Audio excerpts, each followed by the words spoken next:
So often when we come together in these kind of groups like this, it's for the purposes of having a break from our lives, having a little peaceful pit stop in the human race.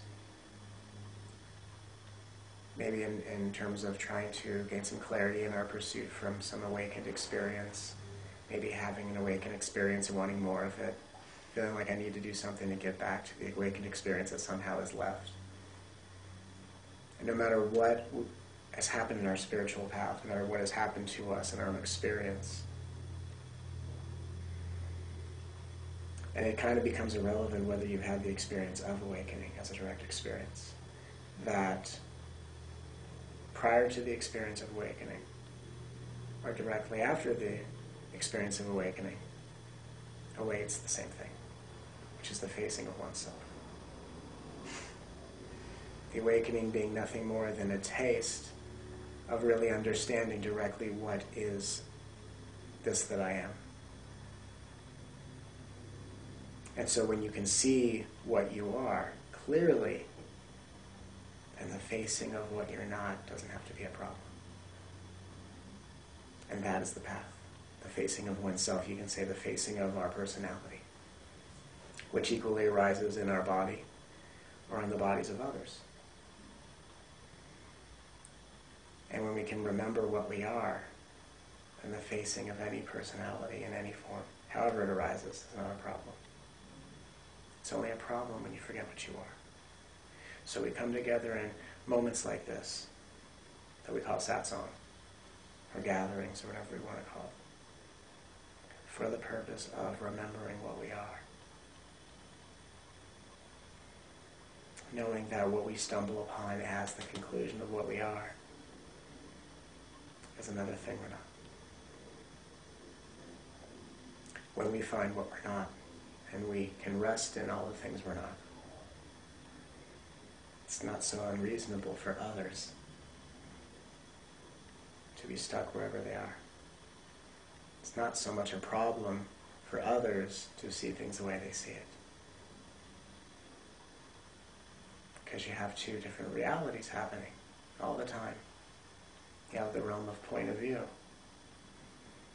And if that's what one needs in their path, if one is at a point where they need a point of view, to feel secure, to feel safe, because they haven't gotten to the part of the investigation of life to really discover what they are. Any point of view will do. The point of arguing this point of view is more expanded and this is more enlightened than this point of view is doing nothing but reinforcing that point of view the person's holding on to and putting value in. So there is the realm where one still needs a point of view. One still needs a belief system. One still needs something to be true. And then there is the realm when that something awakens into truth. And when truth is what you are, everything's included, including those voices that say otherwise. And so it just depends where we're at. And of course there's that function in the mind that looks at better or worse, or I want to be there. I heard that answer, so I'll adopt that because that's the right answer. It reminds me of when I was in school and I was called up to do a math problem. I knew the math problems were the extra homework that were in the back of the book, and so I'd memorized all the answers. And I knew all the right answers, I just couldn't show my work. I'd say to the teacher, that's the right answer. I don't need to show my work. And in the spiritual journey, knowing the right answers is meaningless because life is a path of showing your work. And at every moment something will come up. And all it's going to be is a point of view in form. Just a form that changes as the point of view changes. Just like you change emotionally when your point of view changes. And when you have had that direct experience of awakening to what you are as something indescribable and nothing that can be uttered, that which is alive as you attempt to utter, then whatever others need before awakening to the realm of not needing is okay. Anything will do. Every point of view is necessary. Every point of view is valid and equally meaningless. And the paradox is that for something so meaningless, we treat it with such meaning. For something so illusory as a point of view, the one that is alive honors it as itself. Just as if you were to think of the point of view of the divine, that looks at all of these things that are not alive independent of the divine, that it honors with the absolute reality of itself.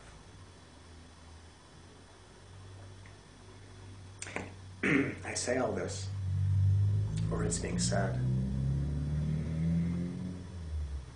because the spiritual path for so long has been an independent journey, where of course there is a journey of oneself, but it's one where we kind of push the world away from us as we attempt to escape it. And we see the actions of others, of how that's kind of like the annoying sibling who always gets in the way of our cool work and our cool experiences. And trying to control the conditions and trying to get the world to be what it needs to be, clearing the space so we can have our authentic spiritual experience. And yet when we have that experience, you return to the life that you once tried to escape, with the voice in the head that might say, now that you know what's true, facing what's not is no longer a problem. Or is it? And the journey is nothing more than slowly unraveling that within you that still has a problem. Problem at all? That which has to have a problem so it can actually experience reality. That which defines its reality based on how alive it feels, and most imaginary senses of self feel the most alive with problems. Because not only does the problem seem real, but the problem is so real because there must be a me perceiving it. Therefore, I must be real. So the mind always needs problems of some sort, points of view of some sort, stipulations of some sort, preferences of some sort. Because the one who prefers, the one who sees however it sees, becomes that much more real. And the formless one that you are is forgotten once again. And yet when we are rooted in that place of non-description, a no-state of emptiness, with fullness in the emptiness. And of course these words are just opposites. When it all just kind of dissolves into whatever it will be, it's just nothingness meeting itself from one form to another, from one form to the next. And the biggest question on any spiritual path is, now that you've seen what's true, is the facing of what's not true still a problem?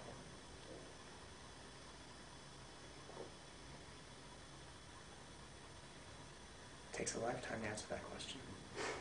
It's the living of life that answers that question, not the thinking of the answer.